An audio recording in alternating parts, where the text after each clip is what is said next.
क्या आप मुझे बता सकते हैं कि कभी आपके खुशहाल समय में किसी ने आपसे कहा है कि ये भी गुजर जाएगा? शायद नहीं। इस फ्रेज को आपने अपने मुश्किल वक्त के दौरान जरूर सुना होगा। इसे आप शादी, बर्थडे पार्टी या प्रमोशन के दौरान नहीं सुनेंगे। ये भी गुजर जाएगा। ये बताता है कि सब टेम्पररी है, बदलाव के सिवा कुछ भी स्थायी नहीं है।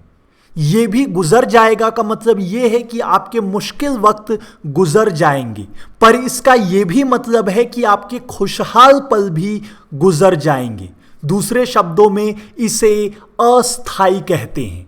ये एक ऐसी स्थिति है जिसमें आप ये स्वीकार कर देते हैं कि सभी चीज़ें टेम्पररी है।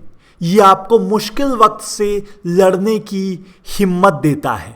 अगर आप इस बात को स्वीकार कर देते हैं कि जिंदगी की कोई भी चीज, रिश्ते, बच्चे, नौकरी, वित्तीय स्थिति, ये सारी चीजें परमानेंट नहीं है, तो आप जिंदगी में आने वाले बदलावों के प्रति सही तरीके से प्रतिक्रिया दे पाएंगे।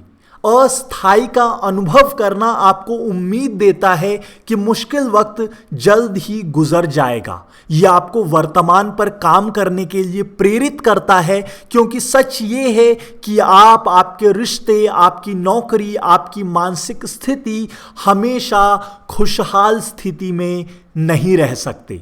जब चीज़ें बुरी हो जाएं, तब याद रखें ये हमेशा इसी तरह नहीं रहेगा। एक समय पर एक दिन को लें, और जब चीज़ें अच्छी भी हों तब भी याद रखें ये हमेशा इसी तरह नहीं रहेगा। हर क्षण का आनंद लें। अस्थायी होने को स्वीकार करने से आपको क्या फायदा मिलेगा? आप स्वीकार कर देते हैं कि बुरा वक्त खत्म हो जाएगा। आप स्वीकार कर देते हैं कि अच्छा वक्त खत्म हो जाएगा। आप स्वीकार कर देते हैं कि सारी भावनाएं बह जाती हैं और ये हमेशा के लिए नहीं रहेंगे। आप स्वीकार कर देते हैं कि जिंदगी डायनामिक है, मतलब इसमें बदलाव आते रहते हैं। और जब आपको इन चार चीज़ों का अनुभव अपने हर पल में होने लगेगा, तो आप आज से कई गुना ज़्यादा खुशहाल और संतुष्ट जीवन बिताने लगेंगे, और अपने जीवन में आने वाली सिचुएशंस पे आपके रिएक्शंस और बेहतर हो जाएंगे। जब आप खुश हों तब उस वक्त को एक्नॉलेज करें, इन क्षणों को कैद करें और वर्तमान में जिएं। जब आप दुखी हों तब उस दर्द को महसूस करें, उससे सीखें और जानें कि ये हमेशा के लिए नहीं रहने वाला है।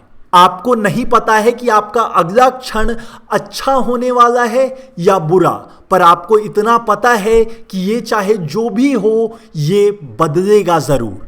अब बात करते हैं कि आप अस्थायी मानसिकता को कैसे स्वीकार करते हैं। आपने पहले ही इसे स्वीकार कर लिया है, पर आपको इस बात का एहसास नहीं था। उस वक्त के बारे में सोचिए जब आपको कोल्ड या फ्लू हुआ था। आपने खुद से ये नहीं कहा था कि ठीक है, ये अच्छी जिंदगी थी, मैं मर रहा हूं। हो सकता है कि आपको ऐसा कुछ सेकंड्स के लिए लगा हो, पर असलियत में आपको पता था कि ये 3 से 5 दिन से ज़्यादा नहीं रहेगा और आप फिर से ठीक हो जाएंगे। इसे ही अस्थायी मानसिकता को अभ्यास और स्वीकार करना कहते हैं। इसे स्वीकार करने से मेरी जिंदगी बेहतर हो गई है। इसने मुझे वर्तमान में रहना सिखाया है और मैं इमोशनली स्टेबल हो गया हूँ। ये मुझे ये भी याद दिलाता है कि ज़िंदगी में चीज़ें हमेशा मेरे हिसाब से नहीं चलेंगी। कुछ परिस्थितियों पर मेरा कोई नियंत्रण नहीं होगा, पर उनके प्रति मैं अपनी प्रतिक्रियाओं को, अपने रिएक्शंस को नियंत्रित कर सकता हूँ। आपको मैं बता दूं कि आपके रिएक्शंस ही आपकी 95% जिंदगी को नियंत्रित करते हैं। तो जब आप ये मान लेंगे कि हर चीज़, हर अनुभव अस्थायी है, तो आपकी जिंदगी चमत्कारी तरीके से बदलनी शुरू हो जाएगी। आपका जीवन जीने का अनुभव बदल जाएगा।